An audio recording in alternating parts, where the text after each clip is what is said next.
know your numbers. It's a business. You got to run it, and you're a business owner. You may, work for somebody else or something, but you run your own business. You pay your own taxes. Trust me. So you need to operate like one, and you need to know your numbers, right? So we do need to have a budget. We do need to have a profit loss, and we do need to know our pipelines. So we see our immediate income for moments just like this, right? A slow moment, low inventory, low interest rates, seasonality, whatever you got going on in your market. We got to know, and we got to be able to forecast.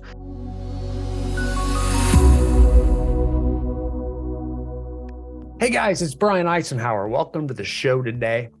Today we're going to talk about a very important topic in real estate, and that's how agents should forecast real estate sales in a slow market. And boys, this is an important one. I'll tell you right now, as many of you know, we run one of the largest coaching and consulting companies in North America. So we have a lot of experience with a lot of the highest producing agents, teams, brokerage owners. And there are many times, there should be throughout your career, where real estate sales decline. In most places, there's a seasonality issue where every winter, let's say, sales decline. In some areas, that's summer, very humid, hot areas. But in most areas, they have snow or they have cold weather, and sales tend to decline in the winter months. But it can also happen for other reasons, right? It can happen from increasing interest rates. Rapidly rising rates can kind of polarize temporarily the market and slow people down and make them wait. Can be black swan events, events where, we see 9/11 did that. We saw the COVID pandemic do that. The Oklahoma City bombing did that to that specific geographic region. Natural disasters do that. Hurricanes, earthquakes, flooding, fires, all of those, those are a little bit more localized, but those can actually really sharply impact sales. In real estate, we're a commission-based industry, and we all, as real estate agents, run our own business. So it's really important that we know what to do when that occurs, and we're prepared for when that occurs, because it will occur. You will have moments when sales dramatically slow. Like I said, in most places, it happens on a seasonal basis too. Because if you don't do that, number one, if you're not prepared for that, you're going to react every single time it happens. And for many people, that's every single year. And that's not a good business owner, that all of a sudden we're hiring and, or we're spending money on marketing, and then we can't afford it every single winter because now we're worried, we're broke, we have no money, we're living paycheck to paycheck. So all of a sudden we make very rash decisions every December, January, February, let's say, or every time we have one of these events that slows sales. And that's not a steady, stable business. You'll never go very far. You'll just ride that real estate roller coaster up and down, up and down. It's exhausting, it's tiring, it's stressful. It's why 87% of real estate agents don't stay in the business longer than 5 years. That's right, 87% don't make it more than 5 years. It's that stress. They will actually leave the business and go to a job that pays them a third as much, that makes them show up every day, 40 hours a week, just to hide from that stress. And that's usually because they don't know how to forecast. And when you forecast, and it doesn't take much either, but we're going to show you how to do that and tell you how to do that today, because it's very simple to understand how to get through those either low inventory or low interest rate or low sales volume gaps to make it to the other side. And we see this at every level. It's not just individual agents that are learning. We see this at leadership levels where, sales drop for a short period of time, and all of a sudden, they're laying off staff, and we're getting out of, we're breaking leases, and we're making huge decisions that impact the makeup of what our business is going to look like for the next, 20 years, all because we weren't prepared or have knowledge about how to get through this gap. Okay. So before I tell you how to forecast, I do want to make sure, forecasting will also tell you how to capitalize your business. You'll know that we always want to build up reserves in our business. Famous financial advisors like Dave Ramsey, who's probably the most conservative out there, will tell you should have 6 months of reserves at all times of cash. That's a lot. That's a lot. There's a lot of people that would argue that's too much, and you should have that money invested working for you, not just sitting somewhere in a liquid account. But that's okay. If that gives you peace of mind and that keeps you in the business and keeps you successful, then do it. We have lots of clients that do that. Some will say you should have 2 months. That's probably the minimum, 2 month reserves, but somewhere between 2 to 6 months of reserves. And what a reserve is your operating expenses, whatever it takes you to get through a month and pay all your bills in your business. And if you're just a sole proprietor, solo agent, we want to look at your whole household expenses at least. And we need to have that much in reserve in the account. So if we do have one of these events or periods, you can get through that period because your business is capitalized. You have plenty of capital in the bank. So you don't have to make rash decisions living paycheck to paycheck. Kind of crazy when sales slow. It'd be terrible to go to McDonald's and all of a sudden they're shut down because they couldn't afford to pay their people for 2 weeks. Businesses like that carry cash. They have capital, right? So very important that your business stay in operation and you don't just react to everything that occurs because you're running way too lean. That's true at every level in real estate, every level in business, really, any industry, this applies. Okay.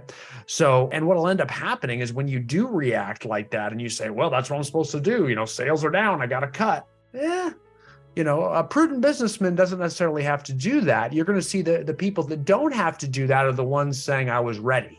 There's 3 little pigs and I'm the one that built my house out of bricks because I don't have to cut any muscle. Now, I do want you to cut fat, right? We definitely want to cut out the fat, right? Especially in lean times. If we're not getting a big return from something or from someone, then I'd cut it out, right? If we're not getting a return on that investment, and we need to be diligent in determining that, not just going off emotion. So we should be looking at some sort of number there.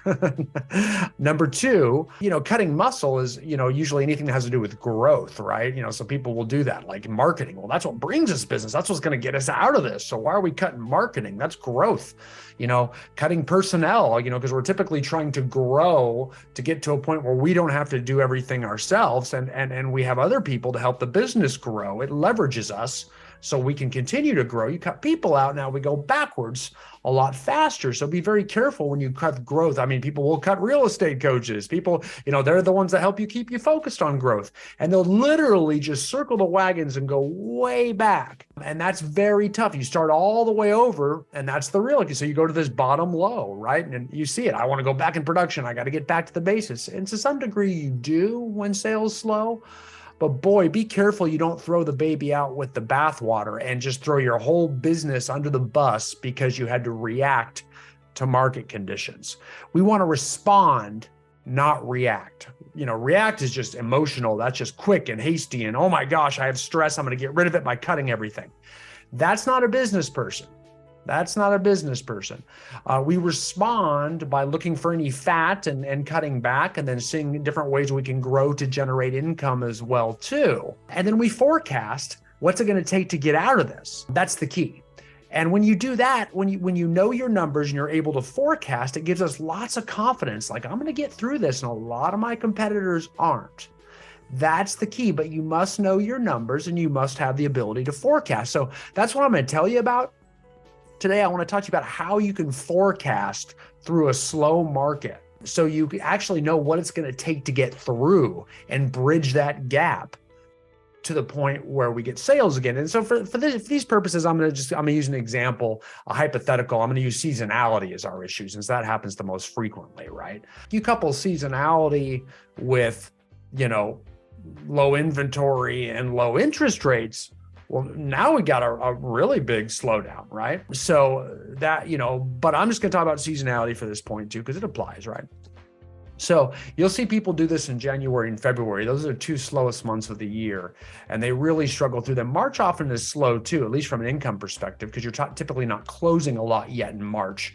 The harvest season in real estate typically is going to be, late May, June, July, even into August sometimes. That's when all your closings happen, right? You're showing property maybe starting in March a lot and April a lot, starting to list property, but those closings don't happen till later in the summer. And that's when our confidence comes back, right? It's when we don't need to spend money in marketing and don't have time to hire people because we're so busy showing, listing, closing, And so it's unfortunate that we cut when we need it. And then we get the confidence back to spend the money when we don't need it or have the time. So, again, that's that roller coaster and it's that panic attack that causes so many people to quit. So we have to be able to forecast. So here's how we do it. First of all, we got to run a business by numbers. So we got to know those numbers, right? So here are the numbers I want us to first of all know, okay? And if you can, you don't need to see this for those of you that are just listening, but I am going to show a couple things to you as well, but I don't think you need to see these. The first thing we need to know is we need to know our pending sales, right? That's the most important thing. I think that's kind of obvious because then we can actually forecast closings that we have within the next 30, let's say, or 45 days, right? So that's all of the properties we've got under contract pending. We have offer and acceptance. And we basically have closing dates established, under contract. So we know, barring any crazy events, when those are going to close. So we know when cash flow is coming in. So we definitely want to know that. And we want to know how much commission we're going to earn there. Then we're going to be able to see, okay, we've got some cash flow coming in, right? We do know, hopefully, that you've got someone instructing you on knowing your operating expenses. If not, please, guys, get a coach just for a short period of time so you can start running the business end of your operations. Show someone how to manage your budget. It's very simple. It's very easy. It's something we do in the coaching business like crazy because it's times like these, you got to know what your operating expenses are. It's real easy to track, very easy to monitor. I don't care how screwed up your finances are and all that. Everybody's got different jobs, different incomes, and they collude everything. Don't worry. Get rid of all your excuses and just let a coach help you sort it out. Doesn't take long at all. So managing your budget and your profit and loss and your cash flow statements are very, very easy. So we know how much your operating expenses are, and then we know how many pendings we have closing coming in, and we can look at the difference in the shortage of how much money we've got or need, or how much money we have and we're going to cover barely. That gives us confidence too, right? That's number one, okay, is look at your pendings first. That's pretty obvious. The second thing we're going to do is we're going to look at your listing inventory too. And, and that's why having some sort of pipeline chart like the one I am showing you right now, it's real simple. This is a real basic old one that I've had forever. I think my coaches used better ones, but I'm the old guy on the block and I like to pull out the ones that I'm comfortable to, but some sort of inventory pipeline where we can look at your pendings, your listing inventories, and your buyer's inventories is awesome. So the first thing we're going to look at is, your active listings, right? Because those are going to close next, right? Anything that we've got active up on the market that hasn't sold yet, we know those are probably going to be, 30 to 60, depending on, the price points and your local market and how much inventory there are, to 90 days out. Right. So you're going to be somewhere in that 30 to 90 day range before a listing closes because we got to, it's up on the market and we got to get offers and negotiated and all that.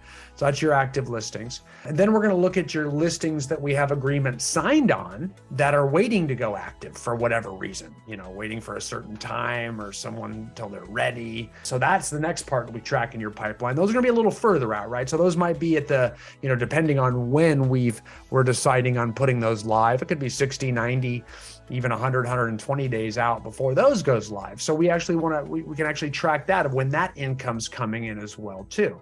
And then lastly, on the pipeline, we're going to look at our real strong listing leads that we're pretty sure that we know are that want to sell this year. Okay. So there are people that we know want to sell. That's hopefully what we've been doing all winter long or during the slow period, is getting a bunch of listing leads of people that want to sell. Once they get confidence, once they know the prices have stabilized, once they know the interest rates are right, once they find a house that they want to move into, once the kids get out of school, you name it. There's tons of excuses. I don't need to tell you that. But these are listing leads. We know people that want to sell, but just haven't signed anything yet because they're just not ready yet. Okay, so that's going to push us out a little bit further. But if we have a big enough pipeline, we know a certain percentage of those, and I always say use a third of them, are going to actually list. And again, those are a little further out because we got to go meet with them, get the listing agreement signed, do any work to the house, get it staged, maybe get photos taken. So, those are probably going to be, we don't count on that income, until 75, 125 days out. So those are a little bit further down to help bridge a gap through a slow market. Okay. So we got to look at that on the listing side. Okay. So we're going to start with your active listings. Those are up sooner, right? Typically your 30 to 60 day, and then your listing agreement signed waiting to go active. That's going to be a little further out, depending on when we're agreed to go on the market. You'll know that on a case by case basis based on each listing. That could be anywhere from 60 to 90 to 100 days. And then of course your listing leads, we don't have an agreement signed, but we're waiting on something. They're an A lead. lead though. They're hot. We know they're going to go, hopefully with us. And those, again, I'd usually say look at a third of those that will go with you this year. And we're going to push those out a little bit further, right? Those are typically going to be that, 75, 90 to 125 day period out there too. Okay. So that's the next thing we want to look at. So we're going to go through all of those. And then lastly, we're going to go through your buyer inventory pipeline, right? And there's just two parts there we got to look at, okay? The first one is we want to look at everybody that we know that's actively looking. Hopefully you're getting buyer agency agreements signed with them all. I often call those buyer listings. These are people that are looking with you. You are comfortable and confident, hopefully contractually obligated to buy with you. If not, at least you've got that, social guilt thing going that I would hate to rely on or make you really start to hate people when they buy with somebody else. But again, that's the end of my soapbox on getting buyer agency agreements signed. But these are people that are hot leads that you are looking with that are going to buy soon, okay? So we want to take a look at those. And again, those is, typically it depends on the inventory available in your market.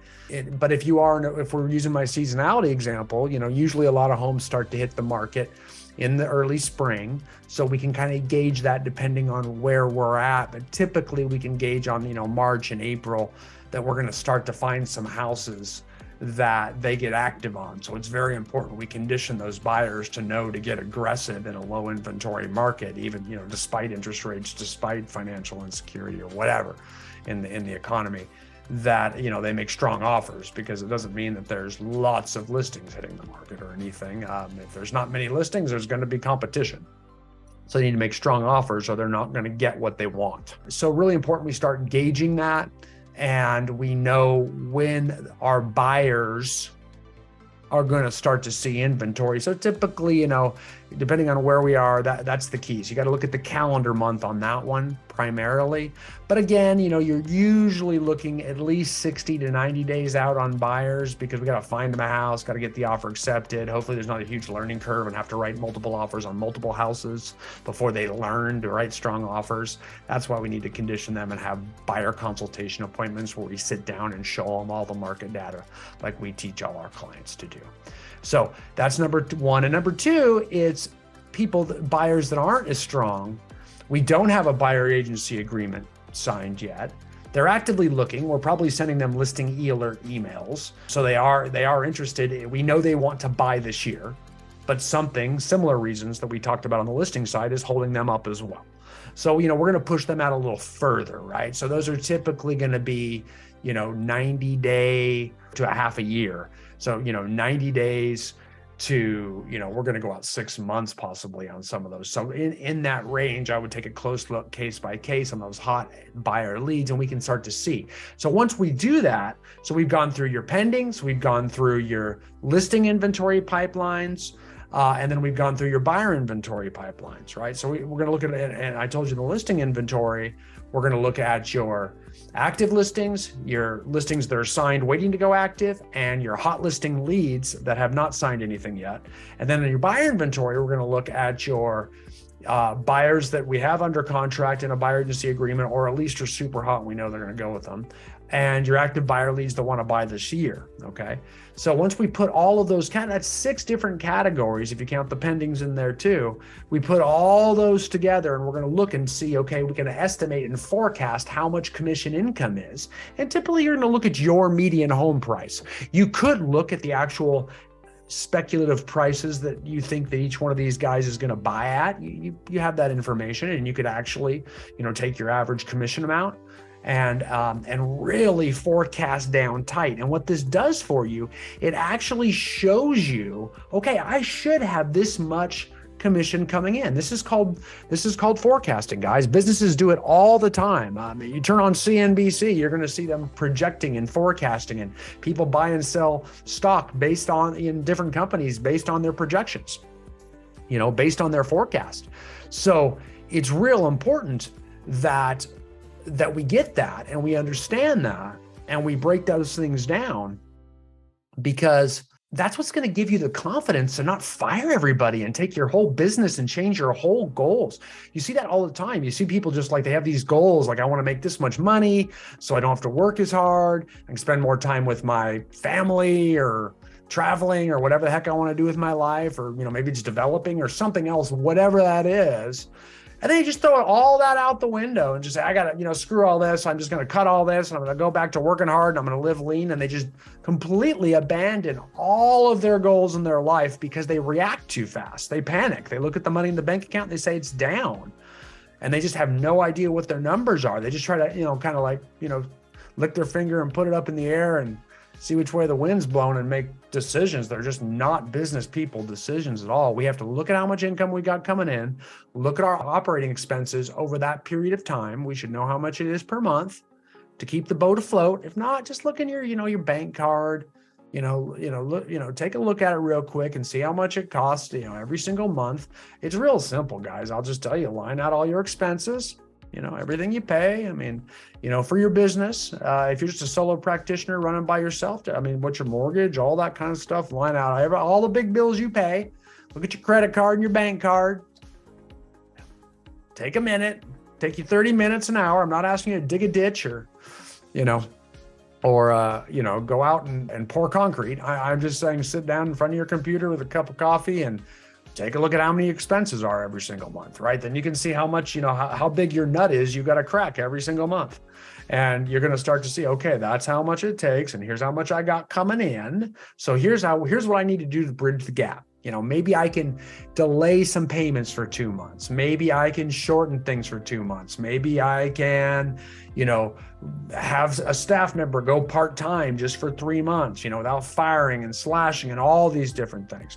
Maybe there's lots of things I can do just to bridge the gap as opposed to making huge, drastic decisions. Then I can confidently put my head down because I can think on the offense. Like a growth-minded leader would. That's like, hey, if I just had 2 or 3 more commissions in February, March, and April, let's say, I might make it to May, and that's the gravy train. May's a big, big sales month, right? So lots of closings start to happen then. So maybe I just put my head down and try to generate, 2 new buyers and 1 new listing between now and then. And that bridges the gap because we can start to see where those numbers line up. So that's the important thing, right? The other thing I want to make sure we take a look at there too is oftentimes as agents, we coach this a lot too, especially this is going to be usually the larger teams or the broker owners. They need to have ancillary income coming in, right? And this is something we coach and train at ICC a lot. You'll hear a lot of other agents, teams, brokerages talk, vanity numbers like we do 2,000 units, or I push this much sales volume, or we have this many agents. And those are neat. They are, and they're good. And there is a correlation between profitability and those numbers. Don't get me wrong. We want to know those numbers. However, the real key is net profit. And net profit, that's what's going to give you your sanity, and that's what's going to make you hit your goals. That's what's going to give you your lifestyle back, your balance back, all that kind of stuff. So to do that, we want to diversify your income streams and make it not just around the sales. So once you start to generate a lot of sales, you start to command, and you can bring in income from lenders, from mortgage. You can bring in incomes from things like insurance, from property management, from title. So you start to actually have people either paying you marketing service agreements, or getting in joint ventures with them, or opening up your own companies. There's a bunch of different ways to do that, whether you're a broker owner or running a large real estate team, or you happen to be a really high producing agent, solo agent even can do it. Luxury agents certainly can do it, where they actually have income coming in from these other sources.